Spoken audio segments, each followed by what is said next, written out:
a lot of people don't know the kind of person you are, the soft side of Mike Tyson. Everybody thinks of Mike Tyson, intimidation, knocking people out. But there's another side to Mike.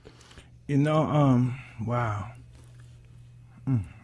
My mentor, he put so much of a burden. He put so much of a burden for me to achieve something at such a young age. And I knew in order for me to achieve what he had set out for me to achieve, I had to look at myself, regard myself greater than what I was.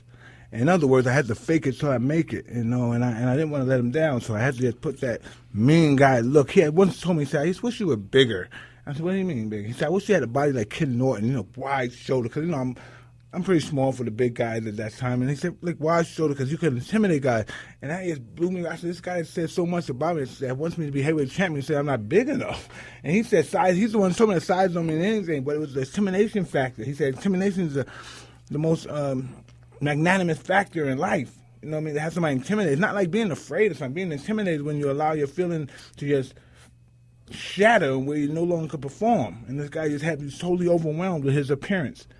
And I said, wow, how am I going to do that? I said, don't worry, I'm going to do it. Because he was like my father. I never really had a father figure. And so I can understand these guys like Barry Bonds and Pete Rose. When these guys, when you want to make this guy proud, this guy wanted to champion. And I wanted to do that for him. When you would enter the ring, already popping sweat, you'd have that black poncho on, cut off sleeves, black shoes, no socks, black trunks.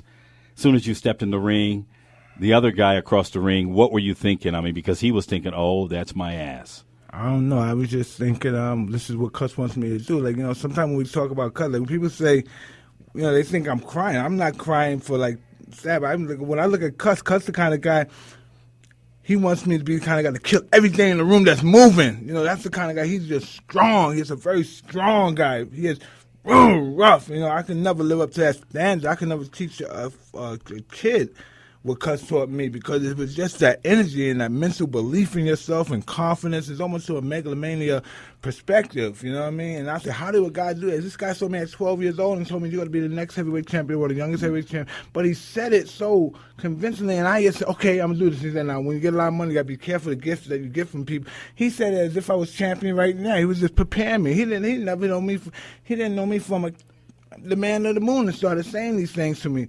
And I got so consumed with this stuff, I didn't know what greatness was. Cause I was only 12 or 13 from the hood. I don't know what greatness was. I said, well, explain that. And he said, you don't know, that is know what greatness is? He said, greatness is doing the most difficult thing in the world. The most difficult thing is to be done.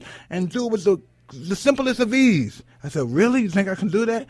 Absolutely. Are you ready for the task at hand, young man? I said, yes. And what else am I going to say? What else would I say? I wasn't ready for it, but I said, yeah, okay, let's do it. But he kept me enthusiastic. If somebody else would say, talk to me, he said with so much enthusiasm, I said, wow, I thought I was champion already. And that was the first part, to think like you were the champion. Even at 13 and 12, to think that way. I was still losing fights at 14. I lost fights, but he never forgot that he was just looking at the process, and the progress I was making. Even though I lost fights, I was still making progress because the guys that were fighting was the best in the world. I'm just a kid. I'm like 15, 14. I'm fighting guys 30. You know what I mean? And it was crazy. But I'm just saying, wow, this is just a remarkable man that has so much belief in me. Well, how many people could handle that, too? I mean, the money, the fame at that age, you're the champion, the baddest man alive. I don't know. Like I said before, I just had to regard myself as greater than what I was in order to reach that status. I don't know if I was ever the baddest man on the planet. A guy, I'm just flesh and bone. Somebody could take a bat and check me. But the fact is I had to believe that I was. And I was in order to reach that goal for my mentor and father figure. That was the whole objective. We have a goal. And he said, even when I die, this is so interesting. Excuse me, I'm not speaking well because my you just came back from the dentist, right? But he had I went to a school dance when I was like 15, and it was a witch hunt to find a fighter to beat Larry Holmes, right? He had beat Ali so bad, and everybody, Carl Williams, man, everybody was trying to get a fighter to beat Larry Holmes, and I was at a school dance, and it was over at 11, and the cab wasn't going to come till 11:30. So I said, cuz I'm going to be home late around 12 because the cab would be here at 11:30. He said, 11:30, man, we got to wait up here. What up? You don't got no time to wait no 11:30. You got to run. You got to knock out Larry Holmes. You got no chance to wait. You better run right now. And I had to run with my clothes and my shoes, and I ran home. You know what I mean? How far? It was like 3 miles, 4 miles. I was only 15, but I ran home. You know what I mean? We have a job to do. You got to beat Larry Holmes.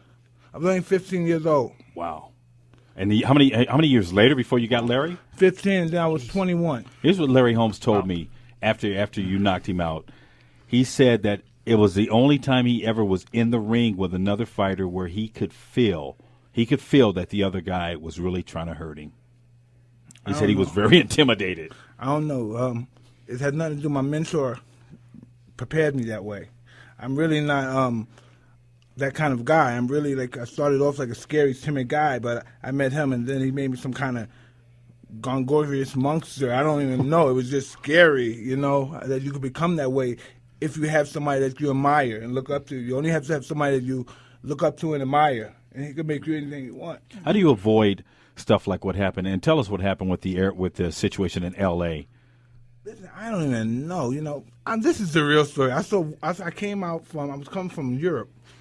I was like 12 hours, 10 hours. I was really out of it. And my wife and us, and there was some guy taking pictures. And in my mind, this is what I'm thinking. Listen, I'm saying, this is a brother. This is a black guy. This is a brother. I let him get some pictures. So I was next thing I know, he's getting a little overbearing with the camera. Cause I said, excuse me, now you have to stop. You got enough pictures. And then he bumped my wife. He hit the baby carrier. I said, oh, wow. And I'm trying to explain to this guy, but he's just filming the camera like, okay, keep on. Yeah, this is. And I don't know. I had to. I stopped and he hit me with the camera, but he probably didn't mean it.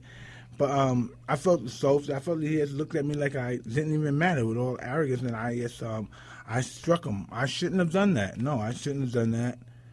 But wow, I was just.